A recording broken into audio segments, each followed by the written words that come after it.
Assalamualaikum warahmatullahi wabarakatuh. Alhamdulillah dan terima kasih kepada yang sudah like dan subscribe. Semoga selalu dalam lindungan Allah dan dipanjangkan keberkahan umur, rezeki, dan anak yang soleh dan solehah. Amin ya rabbal alamin. Pada tema kali ini saya akan menyampaikan khazanah tentang orang-orang yang merugi. Khazanah Islam tentang kerugian abadi. Dalam hidup ini kita seringkali mendengar istilah kerugian baik dalam konteks duniawi maupun spiritual. Namun, apa arti sebenarnya dari kerugian dalam perspektif Islam? Apakah kerugian hanya sebatas materi, ataukah ada dimensi lain yang lebih mendalam dan abadi? Khazanah ini akan membahas secara mendalam mengenai kerugian, mengenai orang-orang yang merugi menurut ajaran Islam, dengan mengaitkan pada ajaran Al-Quran dan hadis, serta memberikan panduan bagaimana kita dapat menghindari kerugian dalam hidup kita. Mari kita simak khazanah ini dari awal hingga akhir, agar mudah dipahami dan tidak gagal paham. Sebelum kita mulai, mari kita memperbanyak salawat kepada Nabi Muhammad Sallallahu Alaihi Wasallam. Salawat adalah bentuk cinta penghormatan kita kepada Rasulullah Sallallahu Alaihi Wasallam yang dapat membawa banyak keberkahan dalam hidup kita. Jangan lupa untuk selalu melantunkan salawat, terutama saat berdoa, agar doa-doa kita cepat terkabul. Allah Ta'ala berfirman dalam surat Al-Ahzab ayat 56, Innallaha wa malaikatahu yusholluna 'alan nabi ya ayyuhalladzina amanu sallu 'alaihi wasallimu taslima. Sesungguhnya Allah dan malaikat-malaikatnya bersalawat untuk Nabi. Hai orang-orang yang beriman, bersalawatlah kamu untuk Nabi dan ucapkanlah salam penghormatan kepadanya. Surat Al-Ahzab ayat 56. Jangan lupa untuk tulis komentar dengan ucapan salawat Allahumma salli ala Sayyidina Muhammad wa ala ali Sayyidina Muhammad di kolom komentar. Dengan mengucapkan salawat di kolom komentar, kita berharap agar doa-doa kita cepat terkabul dan kita mendapatkan keberkahan dari Allah Ta'ala. Amin, amin ya rabbal alamin. Bayangkan diri Anda berada di tengah-tengah padang mahsyar, hari yang maha dahsyat ketika seluruh umat manusia dari zaman Nabi Adam hingga akhir zaman berkumpul di hadapan Allah. Di sana tidak ada lagi waktu, hanya penantian yang mendebarkan. Anda berdiri di sana dengan harapan besar, penuh keyakinan bahwa amal ibadah yang telah Anda kumpulkan selama hidup akan membawa Anda ke dalam surganya.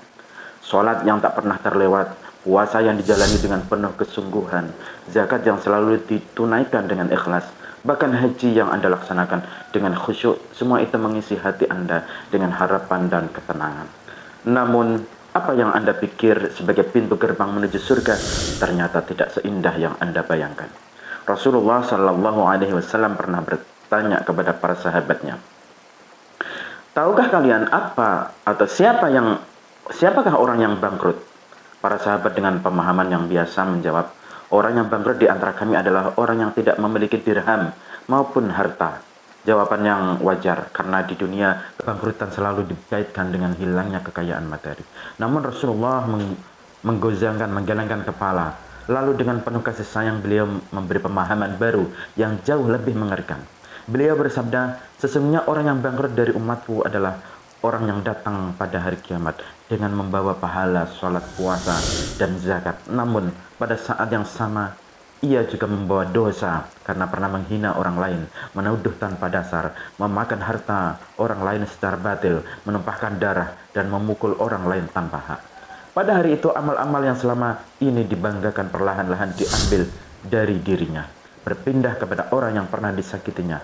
Satu persatu pahala sholatnya, puasanya, dan zakatnya habis diberikan sebagai tebusan atas kezaliman di dunia. Dan ketika pahala-pahalanya telah habis, sementara dosa-dosanya masih tersisa, dosa-dosa orang yang pernah ia zalimi akan diambil dan dipikulkan kepadanya. Na'udzubillah. Bayangkan saat Anda berdiri di sana di antara miliaran manusia lainnya menunggu giliran untuk diadili. Ketika nama Anda dipanggil, Anda melangkah maju dengan penuh percaya diri, mengira bahwa amal-amal soleh yang Anda kumpulkan akan menyelamatkan Anda.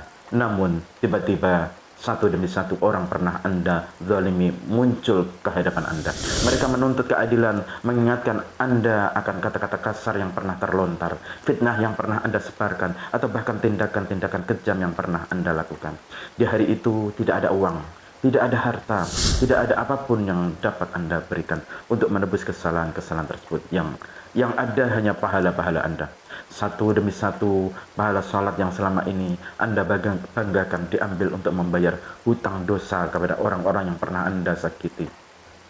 Pahala puasa Anda yang Anda yakini sebagai penghapus dosa pun habis untuk menebus fitnah yang pernah Anda sebarkan. Pahala zakat yang Anda harapkan sebagai jalan menuju surga lenyap begitu saja untuk menebus harta yang Anda ambil secara tidak sah.